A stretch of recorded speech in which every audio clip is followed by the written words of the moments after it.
नमस्कार दोस्तों, मेरा नाम सौरभ रघुवंशी है। तो मैं आज से पढ़ाऊंगा भारतीय संविधान।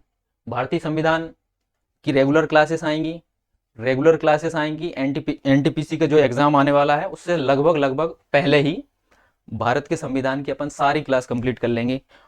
और भारत का संविधान जो पढ़ रहे हैं उसमें अपन पढ़ेंगे एकदम बेसिक से। एकदम बेसिक से पढ़ना है अपने को। बेसिक से क्यों पढ़ना है? बेसिक से पढ़ने के दो फायदे होते हैं कि एक तो कंसेप्ट अपने सारे क्लियर होते हैं, और दूसरा यदि कोई सा प्रश्न किसी दूसरे कोई दूसरा यदि कोई प्रश्न का उत्तर अपने को एग्जाम में नहीं आ पाता है, नहीं याद होता है, तो अपन ऑप्शन से एलिमिनेट कर सकते हैं। ऑप्शन से कैसे एलिमिनेट कर सकते हैं? जैसे मेरा कल की क्लास में ही क्वेश्चन था कि भारत के संविधान सभा की पहली बैठक कब हुई। तो उसमें चार ऑप्शन दिए थे। पहला ऑप्शन था जुलाई 1946, दूसरा था दिसंबर 1946, तीसरा है जनवरी 1951, और चौथा है अक्टूबर 1951। यदि इस प्रकार का क्वेश्चन आया है परीक्षा में और हमको इसका उत्तर मालूम नहीं है, और यदि अपने कॉन्सेप्ट क्लियर हैं, बेसिक से यदि अपने किसी भी टॉपिक को पढ़ा है, किसी भी विषय को पढ़ा है, तो इसका आंसर आसानी दे सकते हैं। जैसे हम जानते हैं कि संविधान बनकर ही तैयार हो गया था 1950 में, तो ये 1951 जनवरी 1951 वाला ऑप्शन नहीं हो सकता, और एक ये अक्टूबर 1951 वाला भी उत्तर नहीं हो सकता। अब बचते हैं अपने पास दो ऑप्शन, 1946। 1946 एक जनवरी का है, एक दिसंबर का है। अब अपने नहीं भी आ रहा है तो अपने 50% चांस है इसका आंसर सही होने के। पहले कितना चांस था? कोई भी तुक्का लगाते तो पहला चांस था चारों ऑप्शनों में से यदि तुक्का भी लगाना है तो लगभग लगभग 25% चांस होता था पहले कि वो आंसर सही हो। और अपने कंसेप्ट क्लियर है, बेसिक क्लियर है, तो अब कितना कितना 50% चांस हो गए कि इन दोनों में से कोई सा आंसर है। तो इस प्रकार से बेसिक से पढ़ने के बड़े फायदे होते हैं, काफी फायदे होते हैं। अब यदि ये तो भारतीय राज्य व्यवस्था, भारत के संविधान की ही चर्चा है, मैं यदि किसी दूसरे सब्जेक्ट की भी बात करूं, इसे हटा देते हैं, मैं यदि किसी और सब्जेक्ट के बारे में भी बात करूं, जैसे मैथ का ही ले लेते हैं, गणित। गणित में यदि अपने बेसिक्स क्लियर हैं कंसेप्ट वाइज, यदि मान लो कि कोई सा क्वेश्चन है गणित की किसी बोट एंड स्ट्रीम का है, या मानो कि साधारण ब्याज का ही है, साधारण ब्याज का कोई क्वेश्चन है। साधारण ब्याज का क्वेश्चन कब हो पाएगा अपने से? जब अपने को परसेंटेज, गणित का पहला चैप्टर है परसेंटेज, परसेंटेज यदि अपन ने पढ़ रखा होगा। दूसरा है अपना प्रॉफिट एंड लॉस, यदि ये पढ़ रखा होगा। फिर है अनुपात समानुपात, अनुपात समानुपात। ये सारे टॉप ऐसे 4-5 बेसिक टॉपिक्स हैं अपने गणित में, शुरुआती गणित में। यदि ये चैप्टर पढ़ रखे होंगे तो साधारण ब्याज है, कंपाउंड इंटरेस्ट है, चक्रवर्ती ब्याज, और जितने भी आगे की गणित है सारे क्वेश्चन लगभग लगभग इनकी दम पर ये कर पाते हैं अपन। इसी प्रकार कोई और उदाहरण दे रहा हूं मैं। बेसिक्स के फायदे क्या होते हैं? यदि बेसिक्स से पढ़ाई कर रखी है, पढ़ रखा है, तो उसके फायदे क्या क्या होते हैं? जैसे यदि कोई पूछता है सामान्य बोलचाल में कि भाई बताओ, राम और बाली, राम और बाली का युद्ध रामायण में किस कांड में हुआ था या कब हुआ था? अब यदि यदि हमने रामायण को कंसेप्ट वाइज क्रम अनुसार या तो पढ़ रखी होगी या देख रखी होगी। जैसे कि समझ लेते हैं, सबसे पहला आता है रामायण में बालकांड, फिर आता है अयोध्या कांड, फिर तीसरा आता है अरण्य कांड, उसके बाद आता है अरण्य कांड के बाद आ जाता है किष्किंधा कांड, किष्किंधा कांड, उसके बाद आता है सुंदरकांड, उसके बाद फिर आता है अपना कौन सा, 1 2 3 4 5 लंका, सुंदरकांड के बाद आता है लंका कांड, और फिर आता है उत्तरकांड। अब यदि हमने रामायण को एक सीक्वेंस में कंसेप्ट वाइज बेसिक से यदि पढ़ रखी होगी या देख रखी होगी, तो हमको ये समझ आएगा कि राम और बाली का युद्ध कब हुआ था। बाली थे सुग्रीव के भाई, हमको याद आएगा कि बाली थे सुग्रीव के भाई। तो बालकांड में बाल अवस्था का दिया है, होगा नहीं। अयोध्या में होगा नहीं। अरण्य वन, किष्किंधा, किष्किंधा नरेश थे सुग्रीव, तो सुग्रीव के ही बड़े भाई थे बाली, सुग्रीव के बड़े भाई थे बाली। तो फिर हम ये समझ पाएंगे इस चीज से कि ये लगभग लगभग, नहीं भी उत्तर पता है तो ये घटना है राम और बाली का युद्ध, ये किष्किंधा कांड की है। तो इस प्रकार से हो जाएगा। बेसिक से पढ़ने के कोई सा उत्तर नहीं भी आ रहा है अपने को एग्जाम में, तो कम से कम ऑप्शन एलिमिनेट कर सकते हैं अपन।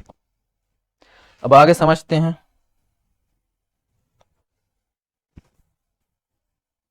आगे बढ़ते हैं, भारत के संविधान पर, अपने विषय पर आते हैं। विषय पर कैसे आते हैं, अगली स्लाइड पे चलते हैं। भारत के संविधान में सबसे पहला यदि कोई टॉपिक आता है तो वह संविधान सभा, कॉन्स्टिट्यूट असेंबली। भारत का संविधान या किसी भी देश का संविधान यदि बनेगा तो उसके लिए एक संविधान सभा तो होनी ही चाहिए, कॉन्स्टिट्यूट असेंबली होनी चाहिए। तो इसमें अपन पढ़ेंगे कि संविधान सभा का ऐतिहासिक पृष्ठभूमि क्या रही। पहला कि संविधान सभा की ऐतिहासिक पृष्ठभूमि क्या रही, संविधान सभा का गठन कैसे हुआ। ये सभी प्रश्नों के जवाब, जैसे 4 प्रश्न मैं बता दे रहा हूं कि संविधान सभा का गठन कैसे हुआ, संविधान सभा के सदस्य किस प्रकार लिए गए थे संविधान सभा में, संविधान सभा के कार्य क्या थे। इन सभी प्रश्नों के जवाब डिटेल में, कंसेप्ट वाइज, सीक्वेंस में चलने पर अपने को धीरे धीरे धीमे धीमे वीडियो में आगे मिलते रहेंगे। तो बात ये उठती है कि संविधान सभा, सबसे पहले संविधान सभा के बारे में बात किसने की थी। भारत के दृष्टिकोण से, भारत के दृष्टिकोण से संविधान सभा के बारे में सबसे पहले बात की थी महात्मा गांधी ने। किसने की थी, महात्मा गांधी ने। और ये बात उन्होंने कब की थी, इन्होंने चर्चा निकाली थी सन 1922 में। सन 1922 में महात्मा गांधी जी ने बोला कि भारतीयों के लिए एक संविधान सभा होनी चाहिए, संविधान निर्माण के लिए एक संविधान सभा होनी चाहिए। यह है भारत के दृष्टिकोण से। अब यदि अंग्रेजों के दृष्टिकोण से बात करते हैं अपन कि चर्चा कब निकलती है, तो सबसे पहले अंग्रेजों की तरफ से सन 1940 अगस्त का महीना था, अगस्त 1940, जिसे हम आम भाषा में अगस्त प्रस्ताव,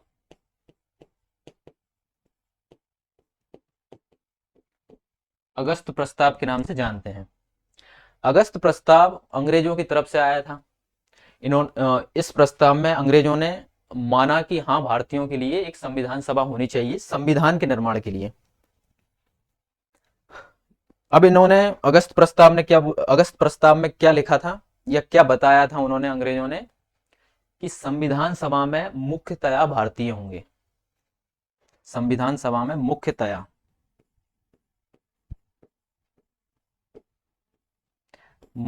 भारतीय होंगे।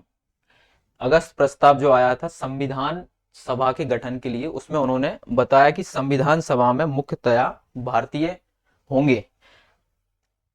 इसका मतलब है कि अन्य लोग भी होंगे। इसका मतलब क्या निकलता है कि अन्य लोग भी होंगे।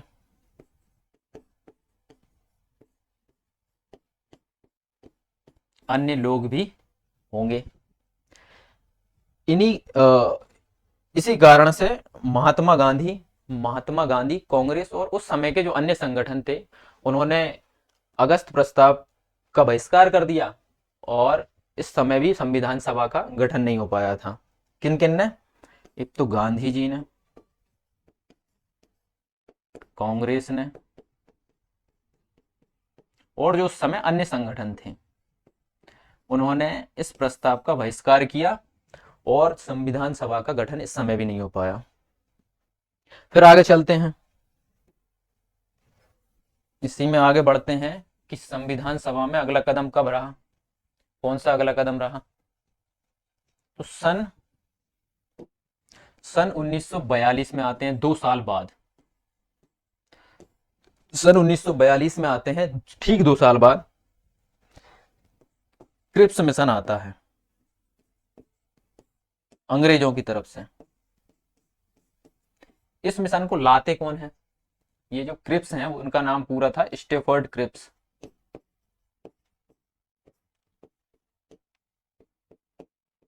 Stafford Cripps. ये प्रस्ताव आता है 1942 में क्रिप्स मिशन के नाम से, भारतीयों के लिए संविधान सभा का गठन करने के लिए। इस क्रिप्स मिशन का भी बहिष्कार कर दिया था, इसको भी स्वीकार नहीं किया हम भारतीयों ने। क्यों नहीं किया था? इसके पीछे का कारण यह था, क्रिप्स मिशन में बताया गया कि भारतीयों के लिए संविधान सभा का गठन किया जाएगा युद्ध के पश्चात। युद्ध के पश्चात, युद्ध के पश्चात उस समय चल रहा था second world war. Second world war चल रहा था, सेकेंड वर्ल्ड वॉर चल रहा था। तो इन्होंने क्रिप्स मिशन में बताया अंग्रेजों ने कि भारतीयों के लिए संविधान सभा का गठन किया जाएगा, लेकिन द्वितीय विश्व युद्ध के पश्चात। तो फिर भारतीयों ने फिर बोला कि युद्ध के पश्चात, युद्ध के पश्चात क्यों, दौरान क्यों नहीं, दौरान क्यों नहीं, दौरान क्यों नहीं। ये शब्द आया था कि युद्ध के पश्चात ही क्यों संविधान सभा का गठन किया जाएगा, युद्ध के दौरान क्यों नहीं। महात्मा गांधी का एक स्टेटमेंट था, उस समय काफी चर्चित भी रहा था। महात्मा गांधी का स्टेटमेंट क्रिप्स मिशन पर ही पैसे ही था। इसको थोड़ा हटा दे रहा है जगह।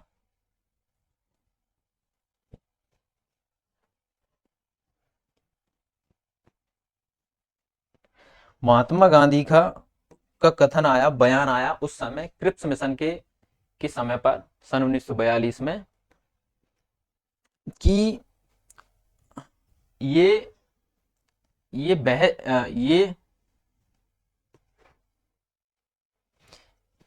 ये प्रस्ताव, कौन सा प्रस्ताव, क्रिप्स,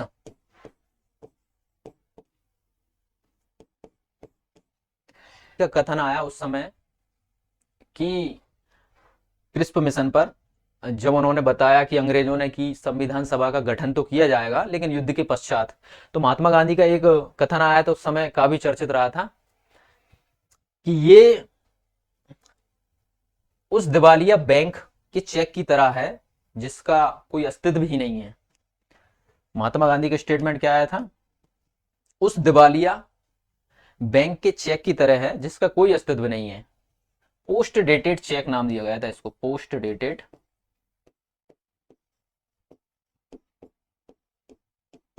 चेक।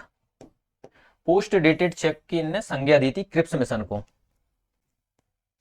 प्रश्न यह बनता है कि संविधान सभा का गठन आखिर किस योजना के तहत हुआ। सन 1940 में अगस्त प्रस्ताव के दौरान भी नहीं हो पाया गठन, क्योंकि भारतीयों ने इसका बहिष्कार किया। सन 1942 में एक और प्रयास किया गया अंग्रेजों के द्वारा क्रिप्स मिशन के तहत, वो भी नहीं हो पाया। तो सेकेंड वर्ल्ड वॉर खत्म हो जाता है। सेकेंड वर्ल्ड वॉर खत्म हो जाता है, उसके बाद ब्रिटेन में एटली की सरकार बनती है।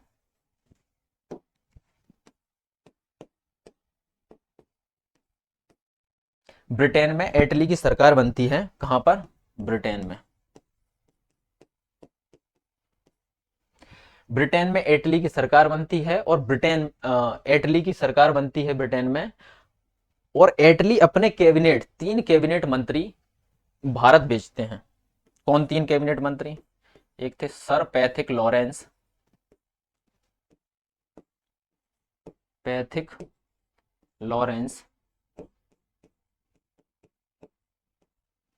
दूसरे थे स्टीफर्ड क्रिप्स,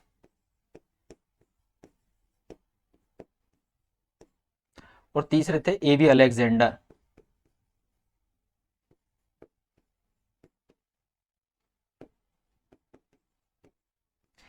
इन 3 कैबिनेट मंत्रियों को भारत भेजा, किनने? एटली ने भेजा था। जिसे कैबिनेट मिशन नाम दिया गया था, कैबिनेट मिशन,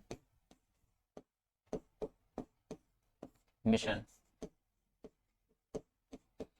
कैबिनेट मिशन नाम दिया गया था। 3 अपने कैबिनेट मंत्रियों को भारत भेजा संविधान सभा के निर्माण के लिए। तो इसमें जो सर पैथिक लॉरेंस हैं, ये अध्यक्ष थे इसके। Sir Pethick Lawrence cabinet mission के अध्यक्ष थे। तो फिर क्या हो गया कि कैबिनेट मिशन के तहत ये तीनों भारत आ गए, और फिर इन्होंने संविधान सभा का निर्माण, ये कह सकते हैं कि संविधान सभा के गठन की तैयारी शुरू की। और तैयारी में क्या हुआ कि इन्होंने एक नंबर डिसाइड किया कि भारत में संविधान सभा के लिए 200 नहीं 389 सदस्य होंगे। 389 सदस्य होंगे। अब ये बात, अब प्रश्न ये उठता है कि 389 सदस्य होंगे, ये 389 सदस्य, क्या ये 389 सदस्य सभी निर्वाचित होंगे? क्या अंग्रेजों द्वारा मनोनीत होंगे, या निर्वाचित या मनोनीत दोनों होंगे? 3 प्रश्न बनते हैं। 389 सदस्य होंगे संविधान सभा में, क्या ये सभी निर्वाचित होंगे,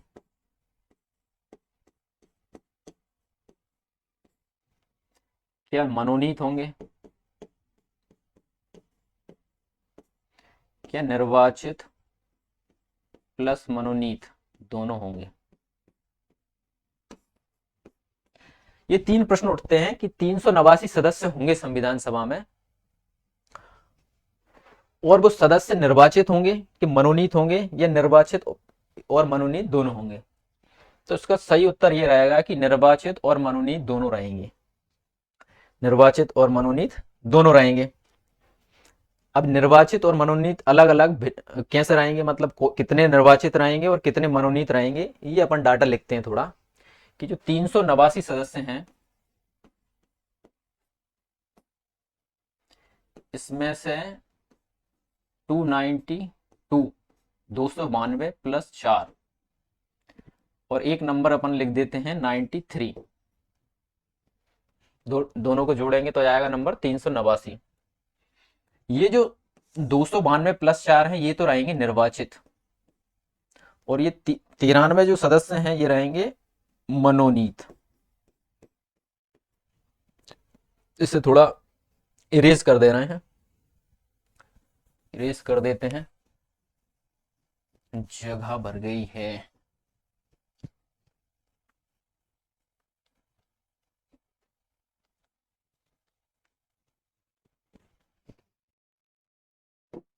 चर्चा चल रही है कैबिनेट मिशन पर।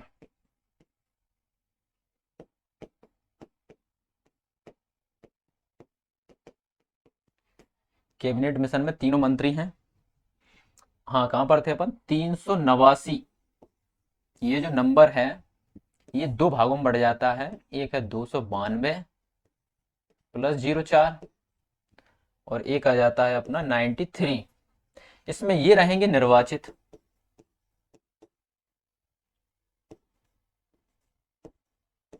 और ये रहेंगे मनोनीत। निर्वाचित कौन से थे? ये 292 प्लस 4 296। ये जो निर्वाचित है ना, ये लिए गए थे अंग्रेज भारत से।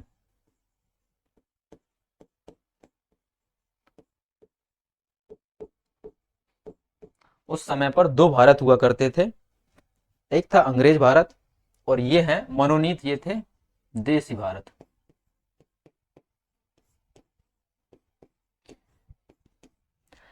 अंग्रेज भारत और देसी भारत क्या थे?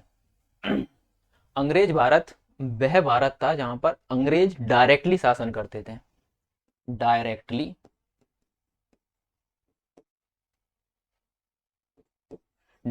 शासन करते थे, वो था अंग्रेज भारत। और देसी भारत वो था जहां पर राजा महाराजा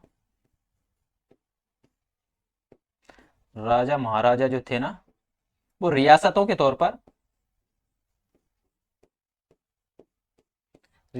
तौर पर शासन करते थे। तो अब ये भी क्लियर हो गया कि 389 सदस्य होंगे, जिनमें 296, 292 प्लस 4, 296, 296 सदस्य निर्वाचित होंगे और 93 सदस्य मनोनीत होंगे। अब प्रश्न ये उठता है हम लोगों के मन में कि ये नंबर कहां से आया 389? 400 भी हो सकता था, 350 भी हो सकता था, 440 भी हो सकता था, लेकिन ये 389 नंबर कैसे आया? 1946, या ये मान सकते हैं कैबिनेट मिशन के समय पर भारत की जनसंख्या लगभग थी 40 करोड़। भारत की जनसंख्या क्या थी? लगभग 40 करोड़। और अंग्रेजों ने ये डिसाइड किया कि प्रत्येक सदस्य लगभग 10 लाख जनसंख्या का प्रतिनिधित्व करेगा। 10 लाख की आबादी जो है ना, उस पर एक सदस्य होगा। 10 लाख की आबादी पर एक सदस्य होगा, इसलिए ये संख्या आई 389, लगभग 389। 389 तो क्लियर था, लगभग 40 करोड़ जनसंख्या थी उस समय, इसलिए 389 सदस्य चुने जाएंगे संविधान सभा के लिए।